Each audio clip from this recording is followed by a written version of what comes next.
नमस्कार, आप देख रहे हैं किसान इंडिया और मैं हूं आपके साथ पारुल यादव। दोस्तों, उत्तर भारत में कोहरे ने हालात और मुश्किल कर दिए हैं। मौसम विभाग के मुताबिक पंजाब, उत्तर प्रदेश, हरियाणा, हिमाचल प्रदेश, असम, मेघालय और पूर्वोत्तर के कई इलाकों में सुबह के समय बहुत घना कोहरा छाने की संभावना है। वहीं पहाड़ी इलाकों में बर्फबारी को लेकर अलर्ट जारी है। इसके अलावा इन राज्यों में अगले 24 से 48 घंटों के दौरान सर्दी का सितम लोगों को परेशान कर सकता है। वहीं पूर्वी और पश्चिमी उत्तर प्रदेश में कोहरा और भी घना छा सकता है। ऐसे में बिना देरी किए हमारे वेदर एक्सपर्ट से जानते हैं मौसम के ताजा अपडेट के बारे में। अब आगे आने वाले दिनों में अगले 24 से 48 घंटे में लगातार जो उत्तर पश्चिमी हवाएं राष्ट्रीय राजधानी क्षेत्र से बंगाल, बिहार, उड़ीसा तक अपना असर दिखा रही थी, उनमें थोड़ी कमी आएगी क्योंकि एक नया वेस्टर्न डिस्टरबेंस आया हुआ है। इस वेस्टर्न डिस्टरबेंस की वजह से अगले 24 से 48 घंटे में लेह और जम्मू कश्मीर, उत्तराखंड की भी कुछ ऊंची पहाड़ियों पर बर्फबारी की संभावना है। इसके बाद राजस्थान, हरियाणा और पंजाब में भी कहीं कहीं बादल आएंगे।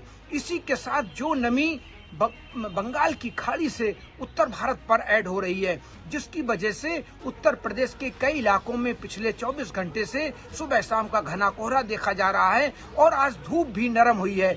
चाहे बिहार हो, चाहे हमारा उत्तर प्रदेश हो, चाहे मध्य प्रदेश का इलाका, बुंदेलखंड का इलाका, इन सब जगह आगे आने वाले दिनों में अब धुंध, कोहरा और कुहासा ये सारी स्थितियां देखी जाएंगी और धूप भी थोड़ी नरम होगी। लेकिन इसी के साथ राष्ट्रीय राजधानी क्षेत्र के साथ जो हमारे उत्तर प्रदेश के बड़े बड़े शहर हैं, सब जगह प्रदूषण बढ़ने की भी पूरी संभावना है, क्योंकि जब हवाओं की गति कम हो जाती है तो प्रदूषण बढ़ जाता है। आपको बता दें कि दिल्ली एनसीआर में भी ठंड ने अपनी पकड़ मजबूत कर ली है। यहाँ दिन और रात के तापमान में गिरावट दर्ज की जा रही है। अधिकतम तापमान 22 से 26 डिग्री और न्यूनतम तापमान 8 से 10 डिग्री सेल्सियस के बीच बना हुआ है।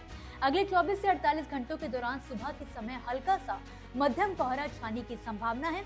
आसमान में आंशिक बादल छाए रह सकते हैं और दिन का तापमान लगभग 23 से 25 डिग्री सेल्सियस के आसपास बना रहेगा।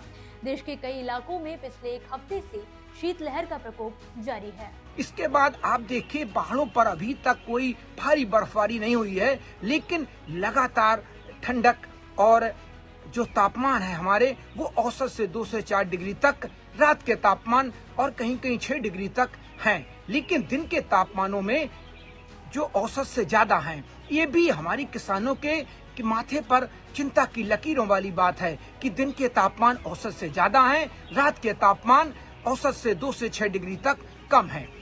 ये स्थितियां मैं बता दूं आपको, सर्दी पड़ क्यों रही है जब बर्फबारी नहीं हो रही है हमारे पहाड़ों पर। ये सर्दी जो हमारी पोलर वर्टेक्स होती हैं उत्तरी ध्रुव पर, वो जब मजबूत होती हैं तो पूरी सर्दी अपने उत्तरी ध्रुव पर ही मेंटेन रहती है। लेकिन जब ये कमजोर होती हैं तो वो सर्द हवाएं हमारे पश्चिम एशिया, यूरोप, अमेरिका सभी जगह आने लगती हैं, जिसकी वजह से यहाँ पे सर्दी बढ़ जाती है। इसके बाद लानीना भी अब 70% तक एक्टिव है। महासागर भी हमारे अब थोड़े ठंडे हो गए हैं। ये सब कारण है जिसकी वजह से सर्दी पड़ रही है और अगर बर्फबारी भी होती है तो सर्दी और बढ़ने की संभावना रहती है। लेकिन अभी तक जो भी बर्फबारी हो रही है वो बर्फबारी अभी कम दर्ज की जा रही है। आगे आने वाले दिनों में अगर बर्फबारी बढ़ती है तो निश्चित रूप से जो उत्तर भारत है, मध्य भारत है, उड़ीसा और हमारे झारखंड, बिहार सभी जगह तापमान गिरेंगे और सर्दी बढ़ सकती है।